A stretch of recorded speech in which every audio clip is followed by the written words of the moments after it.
दासियों और स्त्रियों को क्या नहीं दे रहे थे?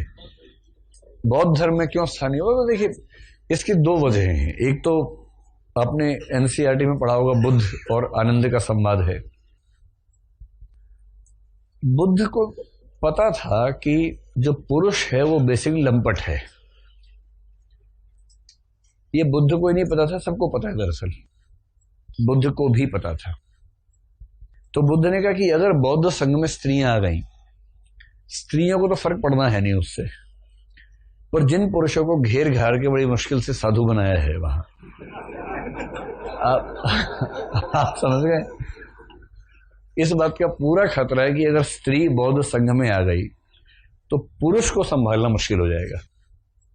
ये स्त्रियों का दोष नहीं है। मतलब अगर स्त्री आकर्षित करती है, आकर्षक है, तो ये स्त्री का दोष थोड़ा है, ये तो सृष्टि का डिजाइन है। पुरुष का अपने ऊपर कंट्रोल नहीं है तो स्त्री का दोष कैसे हो गया?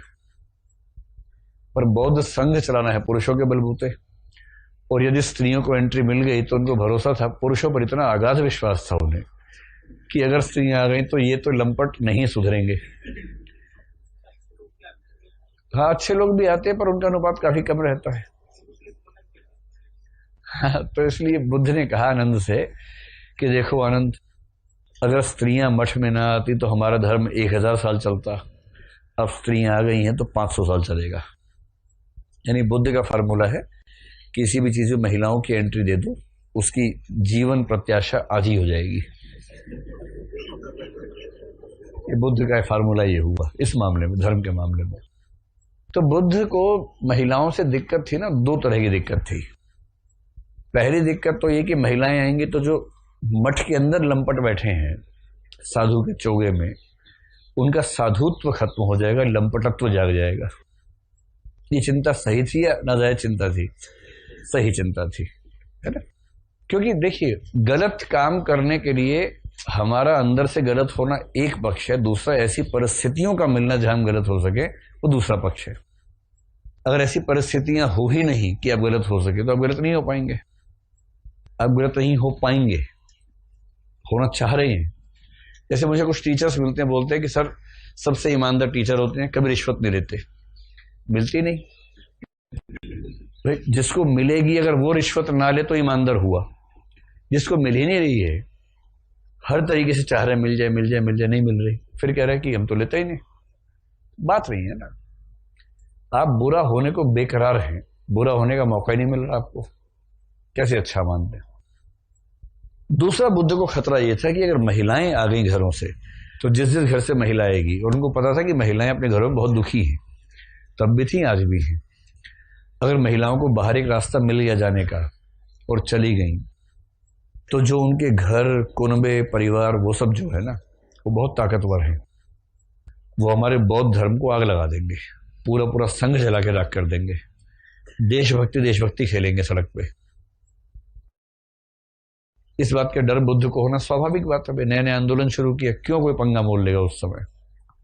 इतना ही मामला है। बुद्ध समझदार आदमी थे, वरना बुद्ध को महिलाओं से कोई सैद्धांतिक समस्या थोड़ा ना रही होगी, ये व्यावहारिक समस्या थी। जैसे हम सब लोग खूब बोलते हैं कि महिलाओं को बराबरी मिलनी चाहिए, ये हो वो हो, फलाना और ढिमकाना हो। आप सब आमतौर पर विश्वास रखते ही होंगे इस बात में। लेकिन जब आपके सामने संकट आ जाए कि आपके घर में आपकी बहन, या आज से 20 साल बाद आपकी बेटी, आपका बेटा कह रहा है कि पापा मैं जा रहा हूं, पार्टी है, रात को 3 बजे आऊंगा और हो सकता है कल ही आऊं। आप कहें ठीक है बेटा, जाओ मौज करो, अपनी जिंदगी अपने हिसाब से जियो, तुम वयस्क हो, समझदार हो। इतने बेटी बोल पड़ी कि पापा मैं भी जा रही हूं, 3 बजे आऊंगी या शायद सुबह ही आऊंगी। अब अभी जो प्रगतिवादी पुरुष दिख रहा था या उसकी प्रगतिवादी पत्नी दिख रही थी, उनका प्रगतिवाद थोड़ा कम तो हो ही जाएगा उस समय कि बेटा मोबाइल फोन रख लो, सिम कार्ड में बैलेंस है कि नहीं है, चार्ज देखो है कि नहीं, फोन चार्ज है ना, हर 5 मिनट में 2 मिनट के लिए बात करते रहना हमसे कि सब ठीक चल रहा है। पार्टी खराब कर लेना अपनी, पार्टी में हमसे ही बात करते रहना ताकि हम मनहूस वहां भी तुम्हारा साथ ही रहें। तो बेटा 3 बजे नहीं, और शाम को 8 बजे के बाद बाहर रहना ठीक नहीं बेटा। जमाना, तुम तो ठीक हो बेटा, जमाना ठीक नहीं है।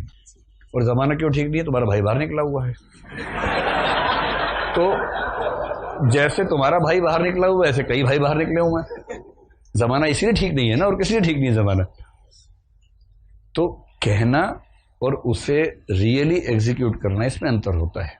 और ये अंतर हम सबकी जिंदगी में है। कल को आप भी महसूस करेंगे, जब आपका बेटा बेटी होंगे, आप एकदम बराबरी देना चाहेंगे तो भी दे नहीं पाएंगे, क्योंकि आपको चिंता होगी। और ऊपर से खबर वाले दिखा देंगे कि 16 दिसंबर निर्भया, ये वो एक केस को इतना हाईलाइट करेंगे कि पूरा देश खौफ में आ जाएगा। तो बुद्ध के सामने भी व्यवहारिक समस्याएं थी, जैसे हमारे सामने होती हैं।